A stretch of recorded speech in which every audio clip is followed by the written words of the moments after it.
et en quoi le sol, justement, est un facteur de solidarité et un sujet à traiter en termes de solidarité. Oui, donc pour produire tout ce qui vient d'être décrit, il faut de la terre, et de la terre en bon état. Et donc, avant d'être à Terre de Liens, j'ai travaillé longtemps sur le climat et l'énergie, et fait beaucoup de sensibilisation, et donc j'ai acquis une certaine vision là-dessus. Et donc, je voudrais essayer de dresser un peu dans quel tableau, dans quel monde nous vivons. Vous avez sans doute entendu, pour certains d'entre vous, au mois d'août, parler du jour du dépassement. Cette année, c'était le 2 août. Qu'est-ce que ça veut dire? C'est dire que depuis le 2 août, l'humanité vit à crédit, puisqu'elle a fini de consommer ce que la nature est capable de lui donner en 1 an. Vous imaginez que si vous faites comme ça avec votre banquier, que vous vivez à crédit 5 mois sur 12 et que vous ne le remboursez jamais, il ne va pas vous garder longtemps. Ben, l'humanité le fait depuis les années 80.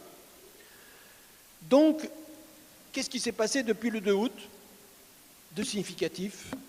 Ben rien. On n'a pas pris de grandes décisions, on vit comme avant. Donc, c'est à peu près sûr que nous allons vers des effondrements, puisque la nature n'a pas d'état d'âme, elle ne négocie pas, sauf qu'à un moment, elle dit « Stop, vous avez dépassé la limite et le machin ne marche plus ». Comment on est arrivé là? Eh bien, c'est que, actuellement, qu'est-ce qui dirige la planète? Dans notre imaginaire, c'est l'économie. Et on a une économie qui n'a pas intégré que la planète est finie. Aucun État, ni l'humanité, ne fait de bilan de ses actifs et de ses passifs, des stocks de ressources, de l'état de son environnement, plus ou moins dégradé. Et donc on s'en fout. Et comme cette dimension n'est pas prise, eh bien on vit comme on vit. Et on tape dans le tas, et on vit avec cette énergie folle que nous a donnée la nature, le charbon, le pétrole et le gaz.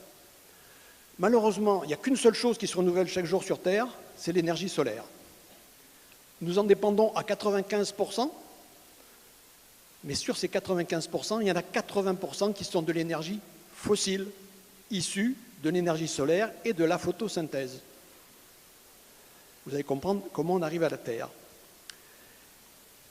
Et quand on aura compris que cette énergie fossile, elle a de graves inconvénients, c'est celle de générer le changement climatique.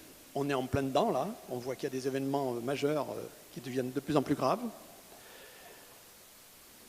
Et que demain, il va falloir faire avec seulement ce qui se renouvelle, c'est-à-dire l'énergie solaire. Et comment on peut la valoriser? Eh bien, le premier capteur d'énergie solaire, c'est la Terre, en capacité de faire pousser des plantes par le biais de la photosynthèse. C'est ça notre richesse de demain. Et la solidarité avec les générations futures, elle est là. Détruire des terres agricoles aujourd'hui, c'est un crime envers nos enfants et nos petits-enfants. Alors cette économie fait qu'aujourd'hui, un élu local, il trouve que la taxe foncière sur des terres agricoles, c'est pichenette, c'est que dalle, ça ne l'intéresse pas. Pour lui, le développement, c'est à minima des pavillons, avec une taxe d'habitation, et si possible, des zones commerciales, etc., avec des taxes foncières. Et dans les plus belles terres de France, on a détruit 2000 hectares pour un parc dit de loisirs. Je vous laisse juge. Et donc, on comprend que la terre agricole est la seule ressource qui nous restera demain, puisqu'elle devra produire ce qu'aujourd'hui on fait à base de pétrole, c'est-à-dire toute l'alimentation. Tout ce que nous ingérons est passé par le système de la photosynthèse. Hein, avec un rendement, quand c'est des végétaux, c'est 1% de l'énergie solaire, et quand c'est des animaux, c'est 0,1%. Et donc, on a obligation de protéger ça. Alors, dans tous les problèmes qui sont évoqués depuis ce matin, il y a quand même, le gouvernement a essayé de faire quelque chose, il nous a proposé les états généraux de l'alimentation.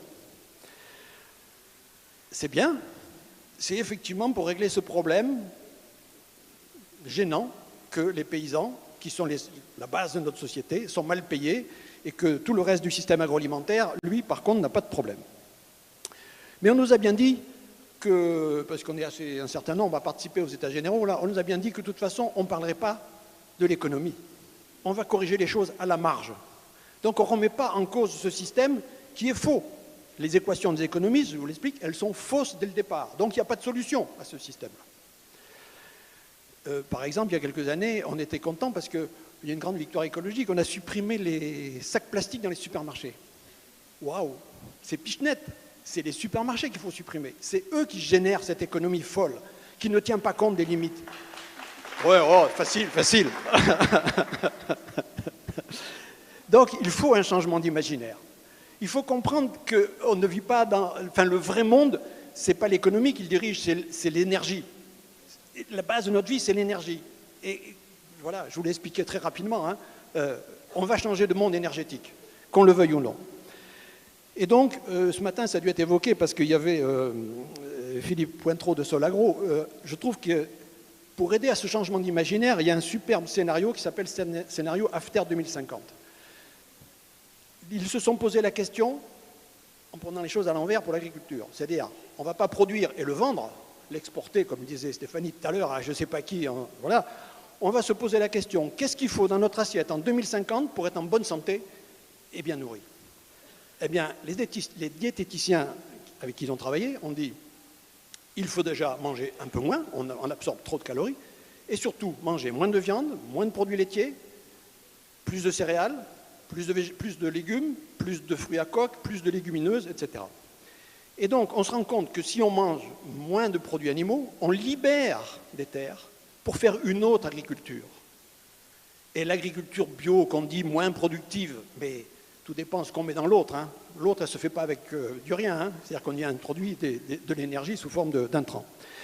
Eh bien, on pourra se contenter de rendement à l'hectare moindre.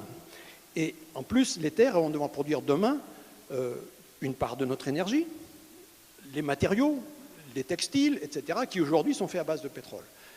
Donc, on a absolument besoin de la terre agricole, c'est la richesse de demain. Alors, qu'est-ce que fait Terre de Liens là-dedans?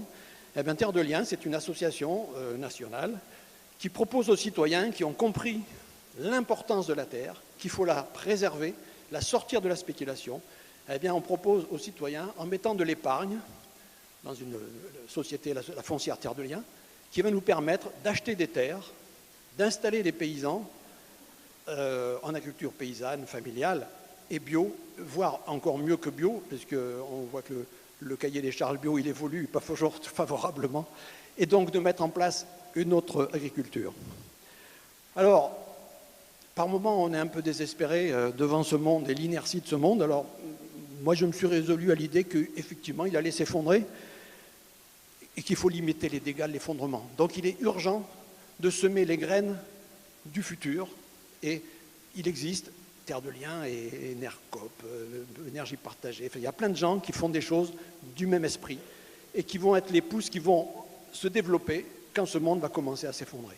Et il faut qu'on fasse quelque chose parce que, voilà, ça ne va pas durer, qu'on le veuille ou non. Donc préparons, changeons d'imaginaire et n'attendons pas que ce soit les autres qui le fassent, faisons-le nous-mêmes.